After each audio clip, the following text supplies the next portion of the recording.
Ni mana-mana masjid surau saya bawa kisah ni. Sebab kisah ni memberi impak dan kefahaman yang sangat mendalam pada saya lah. Ada satu orang ulama, dia dilantik oleh sultan menjadi penasihat agama di raja, di sebuah kerajaan. Dia dilantiklah sebab dia orang alim, jadi penasihat agama. Dan dia diberilah, orang cakap apa, kehebatan-kehebatan duniawi, pangkat, gaji yang tinggi, nak dapat rumah, dapat kenderaan, siap apa semua lengkap. Jadi penasihat raja takkan lekeh-lekeh, dapat semua kehebatan-kehebatan. Akhirnya satu hari sultan memanggil dia, "Wahai ulama, mari ke sini." Ulama ni pun datang. Kata sultan, "Tolong jawab 3 soalan daripadaku. Iaitu aku nak tahu yang pertama apa itu dunia, yang kedua apa itu akhirat, dan yang ketiga apa itu iman." 3 soalannya, bukan banyak, bukan sampai 30. 3 soalannya. Aku nak tahu apa tu dunia, apa tu akhirat, dan apa tu iman. Tetapi dengan syarat aku nak jawapan tu pendek sahaja. Tak nak panjang lebar syarah dia. Jawapan mesti pendek. Dan jawapan yang pendek tu pula aku faham, kata sultan. Yang ni yang payah Kalau jawab dan faham, ghalibnya nak bagi faham mana boleh jawab pendek. Kebiasaannya nak bagi faham kena syarah yang panjang. Tapi masalah sekarang sultan kata dia tak nak jawapan panjang-panjang. Dia nak jawapan pendek je, dan dia nak dia faham. Allah, payah. Akhirnya pening ulama ni. Dah kali tak boleh nak jawab, sultan panggil dia. Dah sehari dah aku tunggu jawapan daripadamu, tak ada jawapan. Ginilah, aku bagi tempoh seminggu, 7 hari. Kalau lepas minggu ni kamu tak jawab juga soalan ni, maka segala yang kerajaan bagi kat kamu akan aku rampas semula. Pangkat ambil balik, gaji ambil balik, rumah ambil balik, kenderaan semua ambil balik. Jadi ulama ni mula risau sebab dia dah, orang cakap apa, dah hanyut dengan keseronokan dunia. Dia dah sonok dengan dunia, maka dia risau dunia ni akan hilang, pangkat dia ni akan hilang. Akhirnya dia keluar daripada istana dan dia cari ulama-ulama yang lain untuk nak tanya soalan ni.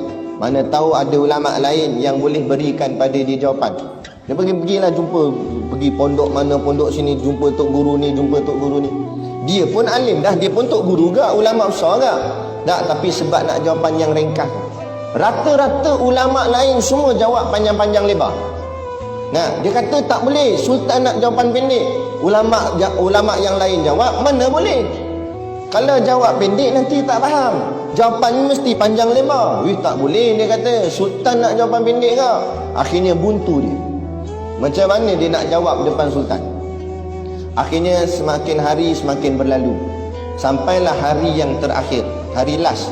Malam ni, esoklah dah. Kalau esok tak jawab juga, segala akan dirampas. Jadi dia pun termenung hari tu. Tengah hari dia duduk di bawah sepohon pokok waktu tengah hari, lebih kurang. Dalam duduk tengah termenung mikir masalah ni, dia mikir, Allah, habis kereta Alphard aku kena ambil, habislah jawatan aku. Duduk masjid balik lah, main kuliah bulanan gitu, main kod sampul je lah bani. Dah tak dapat dah kehebatan-kehebatan pangkat masa jadi penasihat di raja. Lah kali tiba dekat dengan tempat dia termenung tu ada kebun. Ada satu orang pakcik sedang mengusahakan kebun dia. Jadi pakcik tu pun perasan, pakcik tu panggil dia, "Nak mari sini. Makan dah belum? Nampak murah benda ni." Dia kata, "Tak makan lagi." "Macam mana nak makan? Saya ni dibelenggu dengan masalah yang sangat besar." Dia kata, "Kalau gitu ginilah, makan dengan saya." Jadi dia ajak, pakcik tu ajak ulama ni makan. Pakcik ni tak kenal ulama ni, dia makan sekali. Dalam duk makan tu, ulama ni pun terdetik fikiran dia. Cuba aku tanya pakcik ni, mana tahu dia boleh jawab. Dia pun sambil-sambil makan, dia kata, "Pakcik, saya dah buntu idea dah ni. Saya ni ada masalah. Ada orang, dia tak mengakukan depan pakcik tu bahawa dia ni penasihat agama. Cuma dia katalah, saya ni ada masalah. Ada orang tanya saya 3 soalan. Dia nak jawapan tu pendek dan ringkas. Saya tanya habislah ulama-ulama lain, semua jawab panjang lebar. Jadi saya tak kira lah siapa saya jumpa, saya tanyalah. Termasuk pakcik, tak apalah, tukang kebun pun tukang kebun lah. Jadi saya nak tanya pakcik, Yang pertama, apa itu dunia? Yang kedua, apa itu akhirat? Dan yang ketiga, apa itu iman? Pakcik ni jawab ni. Pakcik dia kata, Allah, ingat soalan payah sangat. Kacang goreng je, soalan ni senang, kata dia. Bukan payah sangat, senang je. Nah, kalau senang apa dia pakcik? Maka pakcik ni jawab, dunia itu ialah apa saja yang kamu akan tinggalkan. Tu dunia. Jawapan dia pendek je, tapi betul. Dia kata makna dunia, apa saja yang kamu ada dan yang kamu ada tu akan kamu tinggalkan. Tu dunia. Pangkat kamu akan tinggalkan.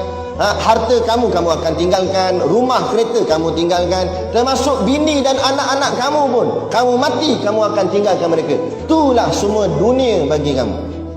Dia kata pakcik ni. Betul lah dia kata. Kemudian dia tanya soalan kedua pakcik. Apa tu akhirat? Maka pakcik ni kata, akhirat adalah apa-apa yang kamu nak bawa ke alam sana. Tak kira lah apa pun. Apa saja yang kamu nak bawa ke sana, itulah panggil akhirat. Semayang kamu, puasa kamu, sedekah kamu, umrah haji kamu, korban lembu kamu, apa saja yang kamu buat untuk nak dibawa ke alam sana, itu dipanggil akhirat. Betul lah dia kata. Jawapan pendek. Inilah aku nak jawab kat Sultan nanti. Sonok dah dia. Sebab 2 soalan dah terjawab. Daripada 7 hari tadi tak boleh jawab, ni dapat dah. Setelah kali dia kata, soalan ketiga pakcik, apa itu iman? Pakcik tu kata ginilah, aku nak makan ni. Jadi soalan 3 aku tangguh. Pasal nanti aku jawab. Sekarang kita makan dulu, makan kita semayang zuhur. Sabarlah nak, dia kata. Tak apalah, dia ni sanggup tunggulah sebab nak dapat jawapan. Tunggu. Mayang zuhur, pakcik tu selesaikan kerja dia kat kebun. Habis masuk waktu asar, nak mayang asar. Lepas mayang asar, teruslah dia ni kata, pakcik, apa jawapan yang ketiga, soalan ketiga? Pakcik kata nak jawab lepas asar.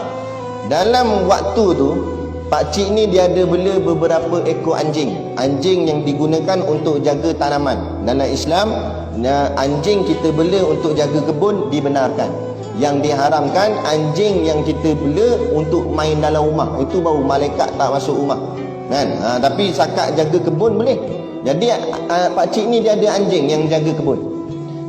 Jadi anjing tu pula waktu tu tengah makan sisa-sisa makanan yang depa makan masa zuhur tadi. Depa makan nasi tadi. Jadi tinggal tulang-tulang, baki-baki makanan tu longgok kat tempat sampah, anjing tu makan situ. Jadi kata pakcik ni, kalau kamu nak jawapan yang ketiga, apa itu iman, syaratnya kamu kena makan dengan anjing tu. Jadi termenung, dia ni ulama, orang yang sangat alim. Dia pun menung, dia kata, mana boleh makan? Anjing ni najis mughalazah, najis berat. Kalau aku makan dengan dia, aku makan dengan najis. Najis mughalazah, najis berat. Kalau najis ringan boleh tahan kira, ni dah lah najis berat pula tu. Hui, payah ni. Tapi kalau aku tak makan, habislah duniaku. Pangkat aku kena rampas, jawatan aku kena ambil, rumah kita aku kena ambil. Hui, lagi masalah dia kata. Nak tak nak kena makan lah. Dia pun berlari kat tempat anjing tu untuk makan dengan anjing. Belum sempat dia tekah tulang dekat anjing tu, datang pakcik ni tarik kola dia ke atas. Pakcik ni kata, wahai anak, inilah dia iman. Orang kalau ada iman, dia sanggup hilang segala pangkat jawatan dunia dia demi nak menyelamatkan iman dia kerana takut melanggar perintah Allah. Tapi orang kalau tak ada iman, dia sanggup hilang iman dia. Orang kalau tak ada iman, dia sanggup hilang iman dia dan dia buat apa yang Allah larang kerana nak selamatkan dunia dia. Inilah dia, termenung ulama tu. Pada hadir ulama dah.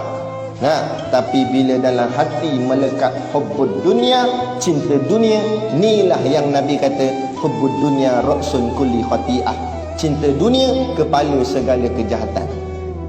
Kalau ulama pun boleh tertewas dengan dunia, apatah lagi kita orang biasa. Sebab tu jaga-jaga.